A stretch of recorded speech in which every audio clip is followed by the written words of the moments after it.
Welcome to Life Chapters Money Choices, and this week's episode is one of the more emotive transitions we'll ever have to make. And we've discussed it in the past with Ronelle Baker and recently with Miranda Isakides, and it's one of those that we know is emotive because it's the family house. It's moving into a retirement village or a retirement lifestyle estate, whatever you want to call them. And I'm a little torn around this one because for many people, the family house isn't just an asset that sits on a balance sheet. It's where the children were raised. It's where careers were built, where life happened. And yet at some point, the question becomes unavoidable. Do we stay or do we move on? And if we do move, where do you move to? And perhaps more importantly, how do we structure that decision financially? Because today, the options are no longer as binary as they once were. It's no longer just buy or rent. We're seeing a sharp rise in retirement estates, lifestyle villages, and increasingly the concept of life rights, which is a model that offers security and simplicity, but it does challenge traditional ideas of ownership and inheritance. So today we're going to unpack all of that, and to help us navigate this, I'm joined by Jason Appel, financial planning specialist and author of Retire Successfully, and Kim Potgieter, who helps clients design not just financial outcomes, Kim, but those meaningful next chapters. So welcome to you both. Kim, maybe if I can just start with you. And this is not a new subject, but often let's start where most financial planning conversations don't, the emotional side. And we don't talk about this when it comes to choosing whether or not to leave the home you've been in and raised the children in. Why is this decision to leave a long-time home so psychologically difficult? Well, Michael, maybe just to share, I'm not going into retirement, but I'm an empty nest, and I need to leave my family home right now because I've got many bedrooms that have got no people sleeping in them. And when I walk down that passage and I see all those empty rooms, it's a continual reminder that there's an imminent change in my life that I need to take care of. Yeah. And I think, I can just talk for myself firstly before I get to clients. It comes so quickly. It's not something that you are prepared for because you're so busy. You're doing all the things that you should be doing, and you're living in the present and you're living in the moment. And then this time just creeps up on you when your children are no longer living at home, and you do have these homes that are actually meant for 5 or 6 people, and there are 2 of you living in it. And I think, to that, it has so many memories. It has so many things that we used to do in it that we kind of are holding on to that. And we're holding on to this thought that they're going to come home for the holidays. Yeah. Or maybe they're going to come for a weekend. And it's this attachment. And I can talk many hours about it, but I won't do that because of this attachment that you're actually feeling to this part of your life that you've absolutely loved. Yeah. And this new chapter, whether it's retirement or whether it's midlife, it feels open. You're not exactly sure what's going to be in it. And I think when I work with clients and when they've come in, even let's talk about when they're coming in their late 50s, early 60s, and I even bring up the word retirement village, lifestyle estate. I have had clients, Ronelle Baker was one of those, that goes, you are not putting me in that category. I'm not old. I'm not going to one of those places. So it is also, there's a whole lot of emotional things that are going on. It's attachment to house, but it's also this hanging on to the fact of we want our life to be like it used to be. Yeah. So very much part of the financial planning discussion is just bringing it up in the beginning, just actually putting it on the table, even when people go, Kim, we're never doing that. That's fine, because I do see these 2 phases to retirement. There's the early phase, and then there's the phase where actually these moving brings you actually a freeing. Yeah. You're editing out a whole lot of stuff that you've accumulated, things that you've got, and you're making space for the new. So it's an important discussion. And then financially, often it also makes a lot of sense. These big homes that many of us live in have a lot of expenses. Yeah. And we're paying for things we're not using. Yeah.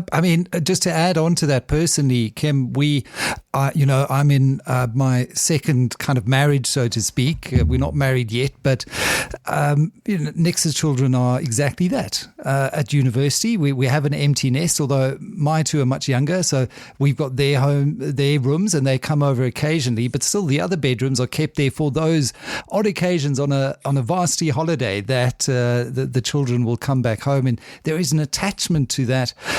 But equally, through watching Nix's parents, they had a holiday home down at the coast. They've started to downsize. They sold that because it came with all kinds of responsibilities as well as expenses. And I think, as you enter maybe your 70s or 80s, to keep up with that, and if you don't want a separate property manager, it becomes a whole other conversation. So there are lots of things, and then layered onto that, as you say, your identity and not wanting to be seen to be putting one foot in the grave, so to speak. I think a lot of people have that kind of association.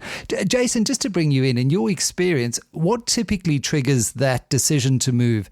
Is it more from proactive planning, or is it mostly, like I suspect it is, we're reactive to events like maybe a health shock or cost pressures or even kids moving out of the house, and now you've got to think about something that really you've been putting off for a very long time? I think I've seen two distinct cases. Definitely very active, and I find when it's reactive, it's very emotive, and then often the decision-making process is very, very difficult. The best outcomes I've seen, and to Kim's point, is to bring it up with the client sooner rather than later, is to say, I always say, try and make a financial decision from a point of power, not when you're backed into a corner and you have no choice. So the worst case scenario is you're forced to move because you've either got a health problem, you need to raise funds because life's got very expensive, and now you have to sell your home in a market where the prices aren't good. You don't realize what you need for your home, and then you can't get what you need. You can't actually purchase the property that meets your lifestyle requirements in the right estate or in the right region. And then it just goes haywire from there. So the reactive approach is quite common and unfortunately doesn't always have the best outcomes. But with that in mind, there's always ways to plan and things to do. So if it is a reactive decision, then it's how do we work through that in the best possible way that doesn't have major negative consequences. But first prize is to get ahead of the problem and say, well, how does this look, in 5 years' time? Where are we going? Let's plan for what this next thing looks like. So that way we plan from a position of power. Yeah. And we can put a house on the market at the right time, get the right price, go to the right village or the right estate. It's those two very high-level scenarios I see most common. And it's so important that, and I think most people in that phase of their lives will have bought maybe one or two homes. They'll understand how property market cycles work and how interest rates can work for you or against you, and who knows what Donald Trump is going to do in the Strait of Hormuz and what that's going to do to interest rates. You can't plan for those kinds of things in the short term, but certainly if you stretch it out and over a medium term timeline, I think you give yourself a much better opportunity. So I would certainly encourage people to start planning sooner rather than later is always good advice. Now, if we look at the rise of lifestyle estates, and you mentioned it before, Kim, I don't know what we call these things anymore. They used to be rather pejoratively named old age homes. Thank goodness we're not calling them that anymore. We're not allowed to use that anymore. They look very different from what they did 20 years ago. What's driving their popularity?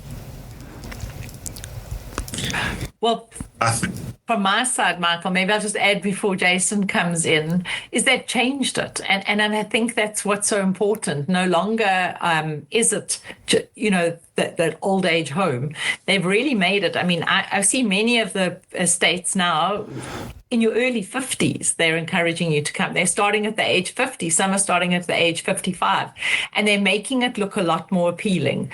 So it does encourage people because of it looking much more appealing as opposed to before when you were in little blocks and you certainly didn't have the swimming pool and the place to go and eat and the paddle courts and all that we're seeing that are in these estates now. Jason, what are you seeing that's really shifted the needle in the way we think about retirement estates or retirement villages? Yeah, I think it's a change in how people want to live. Firstly, in South Africa, security is paramount. So I think people are looking for secure areas to live. They might not want to leave, for example, Gauteng, but they want to be secure. So security is a major thing. And then yes, the amenities that these estates offer, the activities, definitely is a major draw card. And a major one I'm seeing is definitely community. I think people are hungry for community of people. I mean, I'm in my late 30s, and even I live in a state here in KZN. And having done that, just being around other young families with other young kids, it's just, there's something that draws you to it. And the notion of living in a house behind walls and gates and stuff just doesn't quite have the gravitas it once had. You know, people are choosing to live in smaller homes inside estates, and they're sacrificing on the luxuries of having these big homes to have security and community around them. So I think community is a big part of it. Yeah, but I mean, and what you may give up in terms of the size of your earth or your property, you gain in the size of the shared amenities on the estate as well. And to your point, when you don't have as many walls and you feel a lot safer, you get out there, you watch the children riding their bicycles, you interact, and I think that is definitely, we're human beings. And Kim, to bring you in here, I mean, that sense of community psychologically is so important for us as we enter our retirement years, isn't it? It is one of the most important things. I mean, that Harvard study was done, and the Harvard study followed that group of people for, it's been over 86 years. And they asked them what brought them happiness. And the overwhelmingly response was relationships. Yeah. And to Jason's point, many people are living in a way where they can't find community and they can't connect without work. And this environment does create that. And I've watched people change, Michael. It's been so interesting to see. I mean, often the ones that have fought with me the most are the ones that go there, that come back and say to me, Kim, it's made such a difference in my life. I can't believe now that I have somebody who cares, somebody who comes and picks me up so we can go for a walk, and we do it. We meet people for dinner at night. I mean, people are staying up later, visiting each other, having dinner parties. I mean, sometimes when I hear the times that they're staying up until, I go, how do you do that? So I've seen I've seen a renewed energy come to people when they do it. But to Jason's point, there are so many that go in there kicking and screaming. So it happens, we're talking about community now, but it happens in a couple. I'll sit with a couple where one of them will say, I'm ready to go. And the other one will say, I'm absolutely not going. Yeah. So it becomes quite a big discussion, and it's a very emotional discussion, and making sure that both people are wanting to do it is so much better. But often where it comes to life is when they lose one of their friends. So I've seen it happen a lot now. One of their friends will lose their partner, and then they'll watch their friend having to pack up the house and be on their own. And then the couple will come in to me and say, it's time, we're ready to go. I would hate for my partner to have to do it on their own. I want to go in with them so we can get settled together, so that if anything happens to me, my partner will have community around them. And I know that sounds quite negative, but I think it is extremely it's showing love and it's showing care. And I've seen that as a lot of times the pull as to what brings people to move. I think that's a really interesting insight and observation. And again, these things are difficult to talk about. And often I think we postpone the conversation because we don't want to confront the fact that we may be the ones who are left behind having to deal with all of that. And so we push back against having that conversation. But if you have had it early enough, to our earlier point, then you can at least plan for a far easier transition through what is a very difficult emotional and psychological moment in any event. I want to move now, Jason, if we can, to the options that are on the table here, because I think it does confuse a lot of people. You've got outright purchases, which people know. You can have a sectional or full title. Then you've got life rights, which has emerged recently into the picture. And then obviously you've got renting. So maybe you could just give us a kind of clean framework for how they differ at a very high level before we go into some of the real detail. Yeah, I think I'll start with outright purchase. I mean, as you said, that's the easiest one to understand. It's I purchase a property and the title deed and everything gets registered in my name. I pay my rates and taxes. I can do pretty much what I want with it, barring some complex rules that you might have. But you own that property, and the capital appreciation on that property is invariably yours. But then it comes with all the responsibilities of owning property, right? Maintenance of the property, paying your rates and taxes, etc. Life rights is an interesting one because it's fairly new to SA, but it's quite an old concept internationally. In fact, retirement estates around the world predominantly are life rights. It was made quite popular in the United States. So if you're looking for places internationally to live as a retired person, most cases what's on offer is a life rights contract, and essentially it is a right to live in a property for the rest of your life and to the rest of your partner's life if you go in it together. And what that means is you don't own the property. There's no title deed that gets registered in your name. It's structured as almost like it's a contract to say that I can live here and you cannot kick me out of this home until I die. They generally come with just a levy that you pay. There's no rates and taxes. There's no external maintenance on the property. All of that's done by the life rights company that owns the retirement estates. So your amount you pay, it's almost akin to a big upfront rental, Michael. That's the best way I can kind of describe it. You're saying, well, here's my 3 million rand. I use it as an example. And for that 3 million rand, I've got a 2-bedroom unit in this estate and I'm there for the rest of my life. Yeah. And I can't be kicked out. And then there's a third where you could just rent. You can rent. Yeah. I mean, if you've got a big pot of, you sell your house, you've got your pension money that you've been saving, and you think you've done the numbers, and you'll be able to do that and take on the longevity risk. But I want to, Kim, come to the big psychological hurdle here, because for many people, this idea is, I don't own it, my children won't inherit it. That's the other thing. It doesn't go into your estate at the end. How should people think about that trade-off? So, Michael, often is need. Often they don't have enough money. So being able to take it on life rights means that they're paying also a lot less for it than when they're outright buying it. So they get a lot more home for their lifetimes that they get to enjoy. Yes, their family get to inherit less in a way, but they are getting, I don't know, the way I want to describe the most bang for their buck, because they're getting the 2 bedrooms, the double garage, the more space for the money that they've got.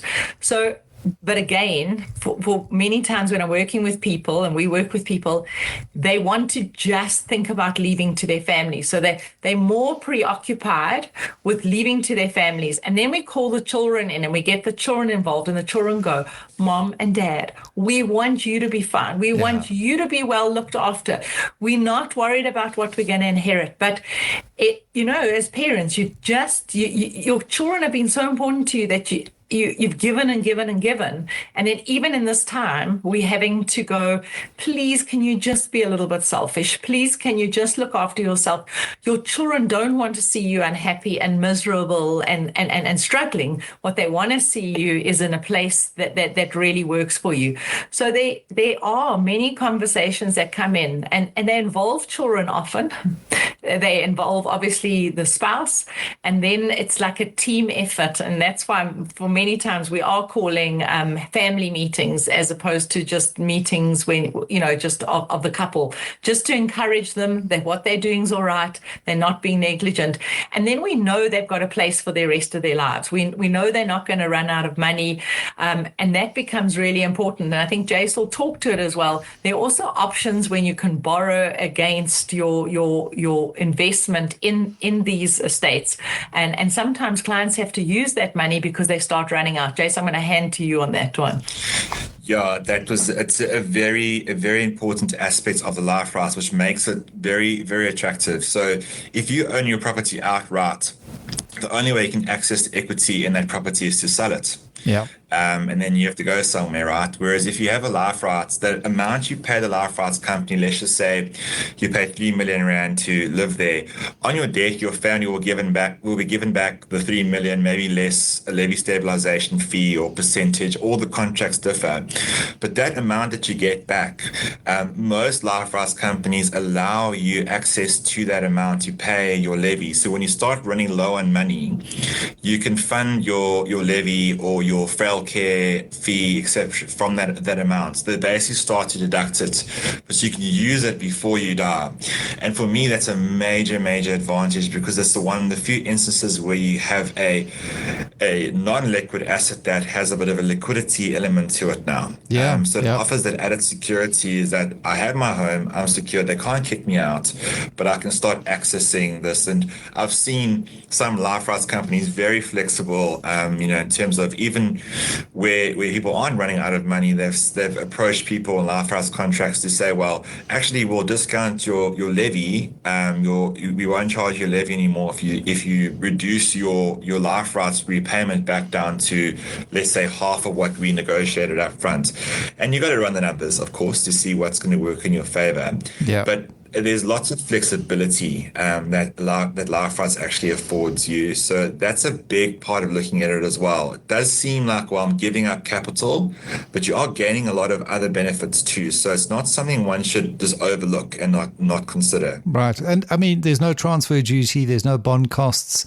Your maintenance is largely covered. And often I think sometimes we underestimate the lifestyle value that peace of mind can also give you, to be able to put your head on the pillow at night and say, right, that is absolutely covered, like a contract, almost like a guaranteed annuity versus a living annuity. If you think of, some of the peace of mind elements that the one gives you. When you look at the economics of owning, when does it make sense? And I think, the appeal is obvious. You get asset growth, you've got legacy, you've got all of those things.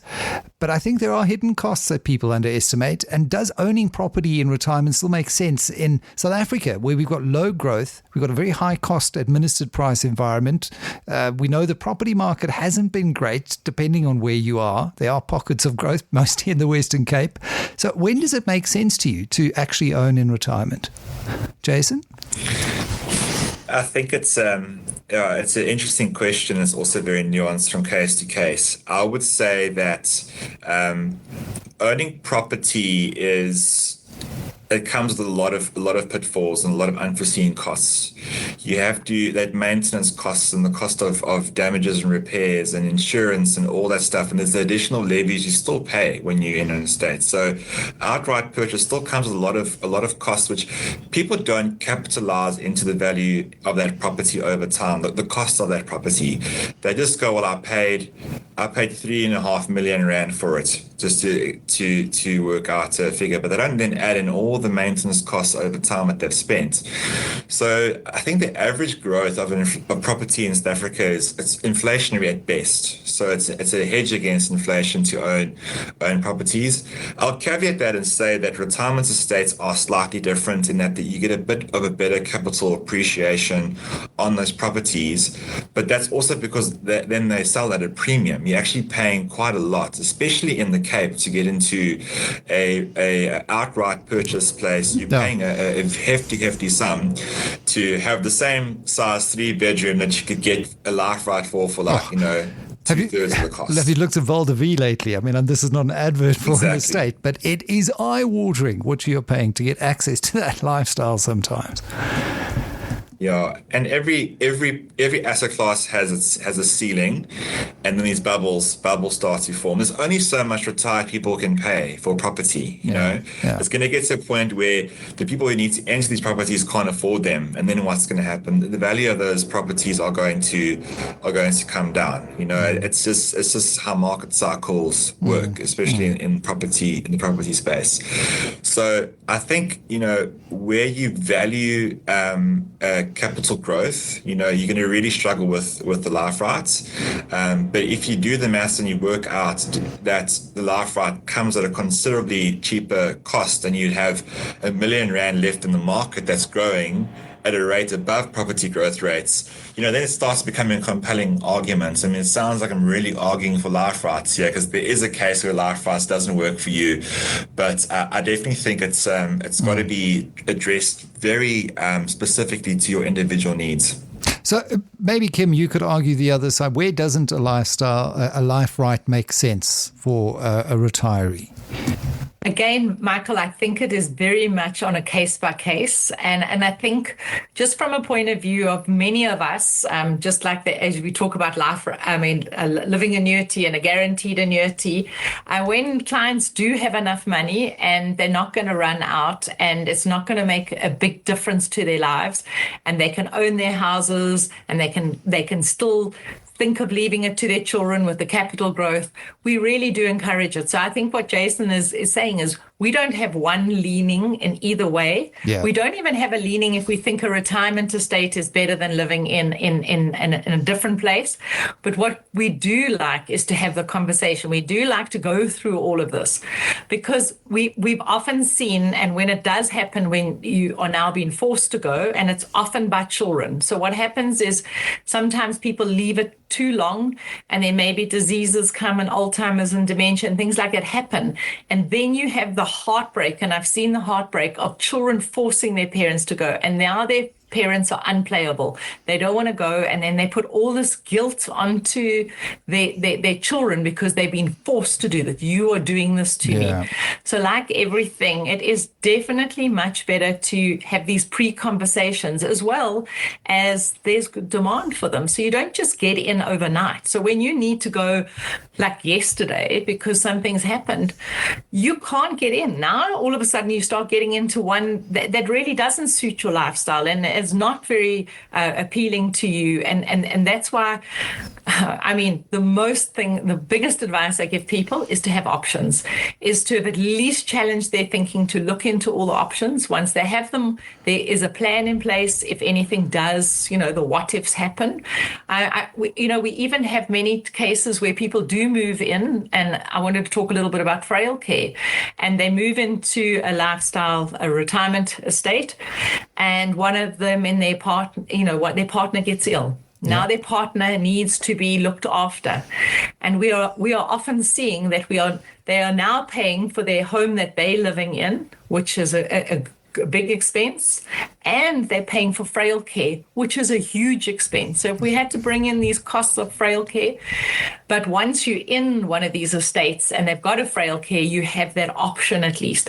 And because in our planning, often we're paying for these two homes, and couples have never thought of that. They've never thought that potentially they're going to need different homes for each other, but then they can visit each other. And these are all just different scenarios. And I always say to people in the meetings, let's just run the different scenarios. We know they're there, so that if we ever need them, we can come back to them, instead of you feeling like your children are now cruel to you because they're having these conversations. And you're not hit by a surprise that hasn't been thought of, at least, and scenario planned through that process. And ask yourself questions. I mean, everyone's situation, as we know, is different. Which is the option that might give me the most flexibility, if that's what I'm looking for, cost predictability, or protects me against longevity risk? And all of those things mean at the end of the day, I can put my head on the pillow and go to sleep at night, not having this hang over me. When you look, Jason, and so it's quite clear that we're not advocating for any one solution, but when people choose between these options, what are the biggest mistakes that people tend to make? Is it that sometimes they don't read the T's and C's on the contracts carefully enough, or maybe they overestimate property appreciation? What do you see as the general mistakes that clients that come to you with these ideas tend to make? Yeah, you have to be a bit of an expert in contract law when you look at a life rights contract, because it's the contracts all differ from each other. So you can't actually say one life rights company is exactly the same as the other. They all got smaller and nuanced terms and conditions. So I would encourage a client to let their family attorney or a legal expert just review that agreement and highlight any kind of issues that they might see. I mean, I've seen people buy into certain life rights companies. I definitely can't name them. I think that some of them actually kind of already stopped operating because they don't have sound financials. Because you have to check to see the financial status of that company. You're basically investing in the life rights company. You're saying, I'm going alongside you for the rest of my life. So do they have sound financials? What does it look like? It's similar to any estate or complex you buy into. So the same is for outright purchase as well. You can buy in a estate that has a very bad financial kind of records, bad management of the your HOA or your trustees might not be managing the estate correctly. Who's the managing agent of that estate? What is the maintenance like? Because once you're in a life rights contract, like you're in it, that's not something you just quickly get yourself out of. And similarly, once you've bought an outright purchase agreement as well, I mean, you've paid all those transfer fees, costs, taxes to do that. You can't really unwind it. So you need to do your homework and just make sure that you've assessed the quality of the property that you're going into, and if it is a life rights company, what is the state of that company, and are they keeping up with their terms of that contract? Speak to other residents. I mean, I can't highlight that more. I mean, to get word of mouth from people who live there and first-hand experience is also quite critical. And Kim, what would you say is the biggest non-financial mistake that you see people making? Sometimes just waiting too late. Yeah. So again, we love to put our head in the sand. And I mean, many times people will say to me, I don't want to live with the old people. But it's just redefining for yourself what is going to bring yourself the most joy and what is going to also give yourself less anxiety, because the anxiety of hanging on and keeping everything you've got and maintaining it all often causes so much stress for people. So again, as I said, I'm not encouraging either way, but what I am encouraging is not to have your head in the sand. Yeah. We do change as we get older. And I often look at it, and the person that you are when you're 50 wants a different thing to the person that you are when you're 70 or when you're 80. So just being open to being kind to yourself and looking after yourself. Well, if there's one thing that becomes clear in this conversation, it's that it isn't just simply a property decision. It's a life design decision, because whether you choose to stay, just downscale, maybe rent, move into a life rights estate, you're not just looking at the structure. You're actually choosing how you want to live. And perhaps the most important takeaway is this: there is no universal right answer. There's only the answer that aligns with your health, your finances, your family, and your idea of what a meaningful next chapter looks like. So my thanks to Kim Potgieter and Jason Appel for helping us navigate what is for many one of the most personal and consequential decisions they'll ever make here on Life Chapters Money Choices.